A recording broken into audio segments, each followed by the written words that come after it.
Does it actually Oh, it's been very effective.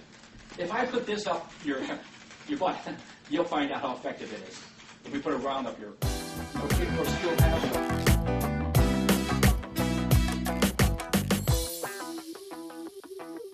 That was Chicago Mayor Richard Daley attempting to explain the effectiveness of Chicago's gun ban. Passed in 1982, its aim was to drastically reduce the crime and murder rates in the city. But how effective have gun bans been? In cities like Washington, D.C., not very. Since February 77, D.C. had banned handguns in the city, required registration of long guns, and had a huge increase in murders and violent crimes after it happened. In fact, if you look at the murder rates after the ban, before the ban, D.C. regularly ranked about 15th to 20th in terms of the top largest 50 cities in terms of murder rates. After the ban, it was number 1 or number 2 half the time. It was in the top 4 2/3 of the years afterwards. So D.C.'s murder rate went up, and it went up dramatically relative to other similarly large cities. And we see similar data for Chicago. This chart shows Chicago's murder rate from 1974 through 2004. The vertical dotted line represents the year the ban was passed. You can see the large increase in murders after the ban was enacted. The basic question here, we all want to try to take guns away from bad people. But we have to ask ourselves one question whenever we're looking at these gun control laws, and that is, who's most likely to obey the law? Because if it turns out that it's the law-abiding good citizens who obey these laws, who turn in their guns, and not the criminals, then what you do is you disarm them relative to the criminals. And rather than making it safe for the victims, you kind of unintentionally make it safe for the criminals who are threatening them. Meet Otis McDonald. He's 76 years old and has lived in his home on Chicago's South Side since 1972. The son of Louisiana sharecroppers, he left home for Chicago when he was 17. I came here looking for a better life, and better than picking cotton and pulling corn and stuff like that, you know. Since the ban took effect 28 years ago, Mr. McDonald's home has been broken into 3 times. He thinks that if homeowners were allowed to own handguns, criminals might think twice about breaking into someone's home. You gotta lock the doors. You gotta make sure you got motion detector lights all over the place. Alarm system tied into the police station. And you still don't feel safe.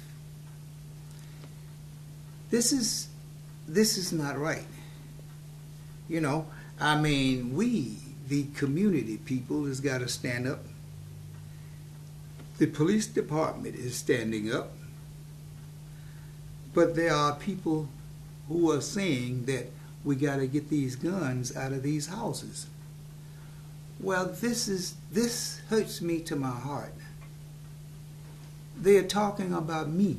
And for that to be happening to me and others, for somebody to say we got to get these guns out of these houses. Well, you know, it's against the law already for me to have a handgun. But gangbangers and drug dealers can walk up and down the streets all over the place with guns, and the police got so much restrictions on them until they literally can see them and know it and can't do anything about it. Mr. McDonald is so convinced owning a handgun will make him safer, he took his case all the way to the Supreme Court.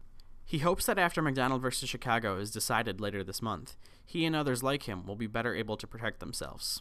Why don't we concentrate on those people that's doing this and that is out there illegal, and not try to victimize we innocent law-abiding citizen that is already victimized to the hilt by the drug dealers and gangbangers.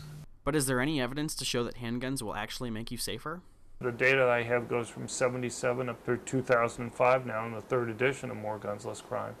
And what you see consistently is that after states pass these laws, there's a drop in violent crime.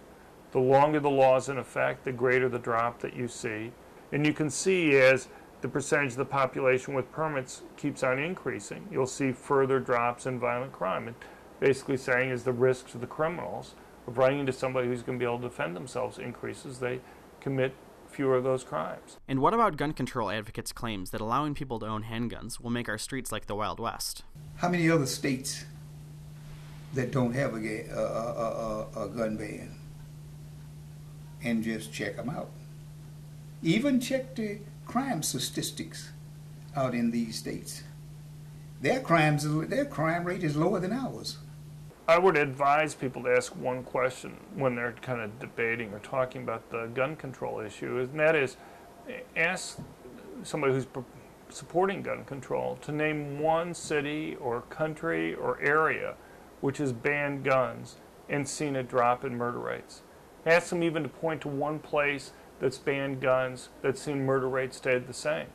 Because every place that I can find crime data for, whenever they ban guns, murder rates have gone up. As for Otis McDonald, he says that his work is far from over, even if the ban is overturned. There'll be a lot of stuff going on after this is done, you know. There's still a lot of work to be done. So much work. So much work.